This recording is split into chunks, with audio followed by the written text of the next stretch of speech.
नमस्कार दोस्तों, जय भोलेनाथ। स्वागत है आप सभी का फिर से एक बार हमारे इस YouTube चैनल पर। दोस्तों, आज वृषभ राशि के महाराशिफल के बारे में बात करेंगे, यानी कि आने वाला समय वृषभ राशि वालों के लिए कैसा रहेगा। नमस्कार दोस्तों, स्वागत है आप सभी का फिर से एक बार हमारे इस YouTube चैनल पर। दोस्तों, आज के इस वीडियो में हम आप लोगों को उन संकेतों के बारे में बताने जा रहे हैं जिन संकेतों के माध्यम से आप बड़ी आसानी के साथ समझ सकते हैं कि आपकी बुद्धि का, आपके मन का किसी ने बंधन कर दिया है।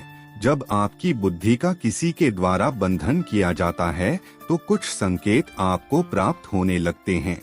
अगर आप उन संकेतों को समझ जाते हैं तो इससे आपको मालूम हो जाएगा कि आपकी बुद्धि का, आपके मन का बंधन किया गया है। जिस व्यक्ति की बुद्धि का बंधन किया जाता है उसके व्यवहार में कुछ चीजें दिखाई देने लगती है। अगर आप इन चीजों को समझ जाते हैं तो आप बड़ी आसानी के साथ जान लेंगे कि सामने वाले व्यक्ति की बुद्धि का बंधन किया गया है। तो दोस्तों, वीडियो में जानेंगे वह कौन कौन से संकेत हैं जो यह बताते हैं कि व्यक्ति की बुद्धि का बंधन किया गया है। साथ ही बुद्धि का बंधन कैसे किया जाता है और इसका उपाय क्या करना चाहिए। आज के इस वीडियो में संपूर्ण जानकारी आपको बताएंगे जिससे आप सावधान हो पाए और कोई तांत्रिक या अन्य कोई व्यक्ति आपकी बुद्धि का बंधन ना कर पाए। तो चलिए फिर वीडियो की शुरुआत करते हैं। दोस्तों, अगर पहले संकेत के बारे में बात की जाए तो जब किसी व्यक्ति की बुद्धि का बंधन किया जाता है तो वह अचानक ही चिड़चिड़ा स्वभाव का हो जाता है। उसके अंदर इतना ज्यादा चिड़चिड़ापन उत्पन्न हो जाता है कि वह किसी से ठीक से बात नहीं करता। अकेला ही रहना उसे अच्छा लगता है। अगर किसी से बात करता है तो वह गुस्से में बात करता है, लड़ाई झगड़े करने वाला बात करता है। अगर ऐसा लक्षण किसी व्यक्ति के अंदर दिखाई देता है तो आपको समझ जाना चाहिए कि उसकी बुद्धि का बंधन किया गया है। साथ ही दोस्तों, उस व्यक्ति को किसी भी कार्य में मन नहीं लगता। वह एक जगह स्थिर होकर कोई भी कार्य नहीं कर पाता। किसी कार्य को करता है तो कुछ ही दिनों में उस कार्य को छोड़ देता है और दूसरा कार्य प्रारंभ कर देता है। फिर उस कार्य को छोड़कर के तीसरा कार्य प्रारंभ कर देता है और उसका कोई भी कार्य सफल नहीं हो पाता। अगर वह स्टूडेंट होता है तो पढ़ाई में बिल्कुल भी मन नहीं लगता। कार्य करता है तो काम में मन नहीं लगता। घर में ही अकेले रहना उसे अच्छा लगता है। एकांत कमरे में बंद होकर रहता है। जिस व्यक्ति के बुद्धि का बंधन किया जाता है तब उस व्यक्ति को किसी भी खाने का स्वाद मालूम नहीं होता, खाने का टेस्ट नहीं आता। वह कभी भी मनुष्य के समान खाना नहीं खाता।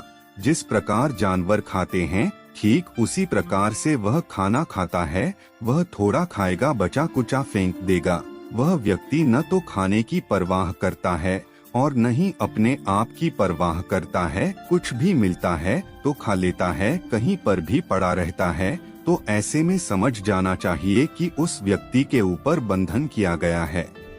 हमेशा ही उस व्यक्ति के मन में नकारात्मक विचार उत्पन्न न होने लगते हैं। वह खुद के साथ दूसरे लोगों को भी नुकसान पहुंचाने की कोशिश करता रहता है। इस प्रकार के विचारों से भरा रहता है कि हमेशा चिंतित और तनाव में रहता है। वह ना तो सकारात्मक सोचता है और न ही किसी से सकारात्मक व्यवहार कर पाता है। उसके अंदर चिड़चिड़ापन इस कदर होता है कि वह किसी को मरने मारने के लिए भी आतुर हो जाता है। उस व्यक्ति का मन हमेशा गंदी चीजों में लगा रहता है, जैसे कि व्यक्ति शराब पीने का मन करता है, जुआ खेलने का उसका मन करता है, पराई स्त्री गमन करने का मन करता है। जब व्यक्ति को अपने स्वार्थ पूरा करने के लिए पैसा नहीं मिलता है तब वह व्यक्ति चोरी करने लगता है, घर की चीजों को बेचना प्रारंभ कर देता है और कुछ ऐसी गलत क्रिया करने लगता है कि उस व्यक्ति का पूरे समाज में बदनामी होने लगता है। वह व्यक्ति अपने साथ साथ परिवार की इज्जत की भी परवाह नहीं करता। ऐसे व्यक्ति के ऊपर तंत्र की क्रिया कुछ इस प्रकार कर दी जाती है कि लोगों को लगता है कि यह तो सिर्फ दारू पीने वाला है, जिसकी वजह से इसकी मृत्यु हो गई, जबकि इसका फायदा तांत्रिक लोग उठाते हैं। जिस व्यक्ति के मन का बंधन किया जाता है, उस व्यक्ति का रिश्ता भी खराब हो जाता है। चाहे पिता के साथ हो, माता के साथ हो, पत्नी के साथ हो या फिर भाई बहन के साथ हो, सभी के साथ रिश्तों में कमजोरी देखने को मिलता है। उस व्यक्ति को किसी भी संबंध का ज्ञान नहीं होता। कौन उसकी माँ है, कौन उसकी बहन है, वह सभी के सामने गाली गलौज करता है और कई प्रकार की ऐसी घटिया हरकतें करने लगता है कि कोई भी पसंद नहीं करता। उस व्यक्ति के अंदर किसी भी प्रकार का लाज शर्म नहीं होता। यह सभी संकेत उसकी बुद्धि के बंधन किए जाने के होते हैं। अब चलिए आपको बताते हैं कि बुद्धि का बंधन किस प्रकार से किया जाता है। तो दोस्तों, बुद्धि का बंधन कुछ चीजों को खिलाकर पिलाकर किया जाता है। कुछ ऐसे तांत्रिक होते हैं जो शमशानी शक्तियों को जागृत करके रखते हैं। जो व्यक्ति आपका यार होता है, दोस्त होता है, जो आपसे जलन करता है, आपको तरक्की करता हुआ देखना नहीं चाहता, वह चाहता है कि आप बर्बाद हो जाएं, तब वह तांत्रिक के पास जाता है और शमशानी हड्डियों का चूरमा और शमशान की जो जुराक होती है उसे अभिमंत्रित करके खीर के माध्यम से, शराब के माध्यम से, मिठाई के माध्यम से या फिर हलवे के माध्यम से जो तामसिक भोजन होते हैं उसमें डालकर आपको खिला देता है। इसका प्रभाव इतना होता है कि खाने के 2 घंटे पश्चात ही व्यक्ति का मानसिक संतुलन बिगड़ने लगता है। वह अपने मन की संतुलन को खो देता है और जिस प्रकार के संकेत आपको पहले बताया गया है, ठीक इसी प्रकार की क्रिया करना प्रारंभ कर देता है। उसका खुद के ऊपर जोर नहीं रहता, यानी कि खुद का होश खो बैठता है और उसे मालूम ही नहीं रहता कि वह क्या कर रहा है, उसे क्या करना चाहिए और क्या नहीं करना चाहिए, कौन सी चीजें गलत है और कौन सी चीजें अच्छी है, क्या धर्म है, क्या पुण्य है, क्या पाप है। इसका ज्ञान उस व्यक्ति को नहीं होता। वह व्यक्ति उल्टा कार्य करना प्रारंभ कर देता है।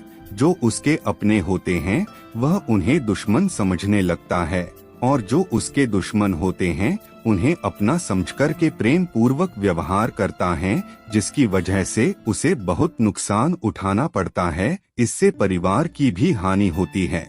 अगर परिवार का कोई सदस्य उस व्यक्ति को उन चीजों से दूर करने की कोशिश करता है तो उन लोगों को ईंट पत्थर से फेंक कर मारने लगता है और गंदी गंदी गालियां भी देता है, चाहे वह उसका अपना परिवार का कोई सदस्य क्यों ना हो।